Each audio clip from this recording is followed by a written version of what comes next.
இருந்தாலும் சரி, முஸ்லீமா இருந்தாலும் நீங்கள் பால் குடித்து வளர்ந்த குழந்தையா இருந்தால், நாய்ப்பால் குடிக்காமல் உங்களுடைய அம்மாவினுடைய பாலை குடித்து வளர்ந்தவனாக இருந்தால், புத்தளத்திலே மக்கள் தினமும் அழுகிறார்கள், திருவோணமையிலே மக்கள் அழுகிறார்கள்.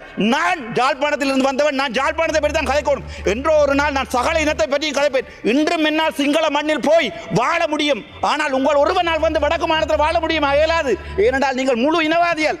இது யாருக்கு அவமானம் என்றா, உங்களை மாதிரியான மனுஷர்கள் வந்து இந்த பாராளுமன்றத்தில் பேரை கெடுப்பீர்கள் தெரிஞ்சிருந்தா அந்த மனுஷன் பிள்ளை ஊட்டியோட போய் வேற எங்கேயாவது வாழ்ந்திருக்கு. வெக்கமா இல்லையாடா உங்களுக்கு?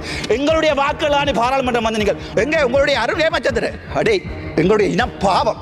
நாங்கள் என்ன பாவம் செய்த நாங்கள் உங்களுக்கு? எங்களுடைய தமிழீழம் என்ற நாட்டை 30 வருடமாக கட்டியது நீங்கள் எங்களை கேம்பஸுக்கு போடா பண்ணிக்கல. அவர்களுக்கு நன்றாக தெரியும் இந்த பேரினவாத அரசாங்கம் என்ன செஞ்சாலும் மாறாதண்டு. ஆனால் அரசியலுக்கு வருகின்ற போது நான் என்ன யோசிக்கிறேன், ஓகே இதோ நிப்பாட்டுவோம், இதுக்கு மேல வேண்டாம், சிங்களத்திலே கதைப்போம், தமிழிலே கதைப்போம், இதை நிப்பாட்டு. வெக்கமாக இருக்கு. நீங்களா சோறாடா